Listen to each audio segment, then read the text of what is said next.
Pertama, pertanyaannya saya, Anda pernah hamil nggak sebelumnya? Kadang ada orang hamil, setelah hamil nggak punya anak bertahun-tahun, ada. Atau ada setelah nikah, lama nggak punya anak, ya, lama nggak punya anak. Pertama, anak termasuk rezeki dari Allah, dan Allah adalah Razzaq, Allah Maha Pemberi rezeki. Ya, kita harus yakini semua itu dari Allah. Tetapi kita juga mengambil sebab. Mayoritas sebab masalah yaitu yang diistilahkan kurang subur, infertil, atau bahasa kasarnya mandul, ya, kasar tuh mandul deh, ya. Nah, rata-rata penyebabnya dari apa? Nanti di dalam buku kita ada, insya Allah. Buku judulnya La Tayas, jangan putus asa. Shifa'uka qarib, kesembuhan kamu sudah dekat.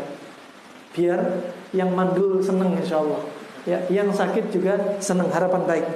Nah, jadi di otak kita, ya, di otak kita ada kelenjar hipofisis, ada kelenjar pituitari, ya. Ini pituitari, dikenal dengan master of gland, rajanya kelenjar. Pituitari inilah yang mengendalikan hormon. Termasuk apa? Hormon pada kesuburan laki-laki dan wanita. Nanti ada FSH, ada LH, ada progesteron, ada estrogen, ya.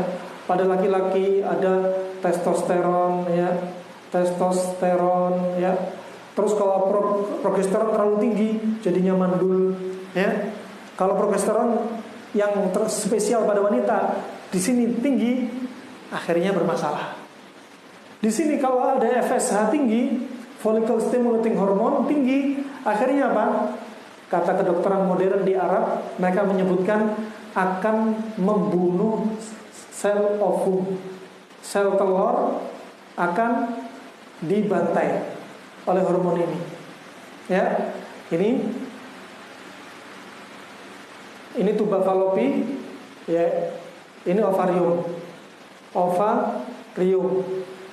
indung telur, ovarium. Ovarium ini ketika ada wanita subur akan mengeluarkan ovum. Ya, kalau ovum nggak ada yang buahi,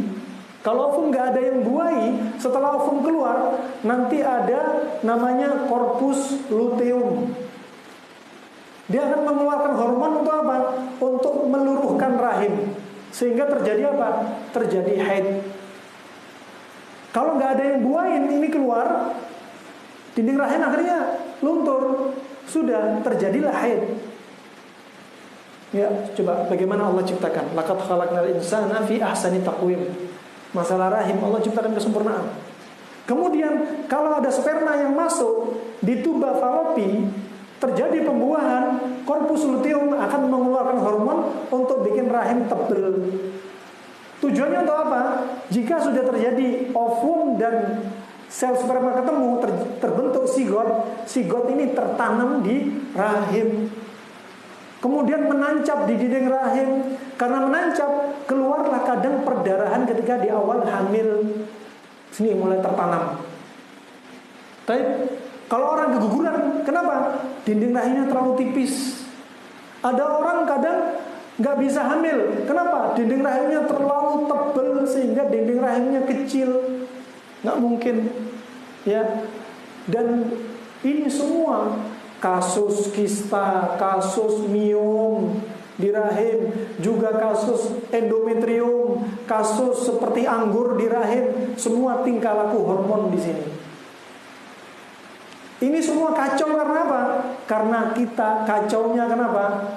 Ada bioritme kita yang terganggu. Gara-gara apa? Bioritme pada hormon, pada kesuburan terganggu. Gara-gara apa? Gara-gara makanan yang kacau. Kacaunya apa? Kacaunya pertama, kombinasinya nggak bener.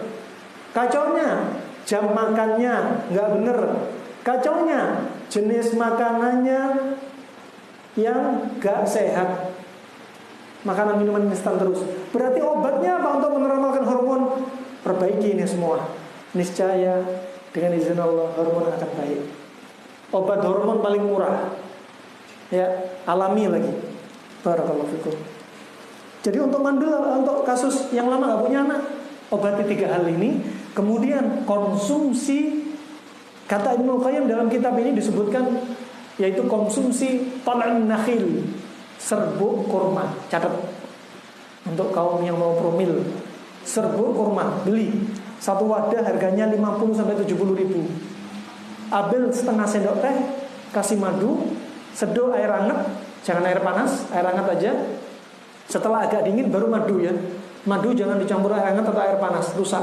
Jadi apa? Seduh setengah sendok teh sampai 1 sendok teh dengan air hangat, biarin 10 menit, kasih madu, baru diminum.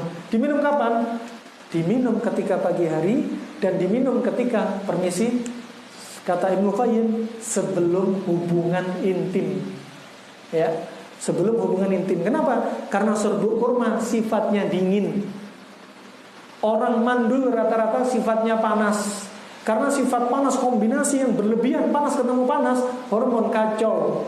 Hormon kacau sampai berefek kepada mandul. Barakallahu fiik. Insyaallah itu ya. Tambah lagi?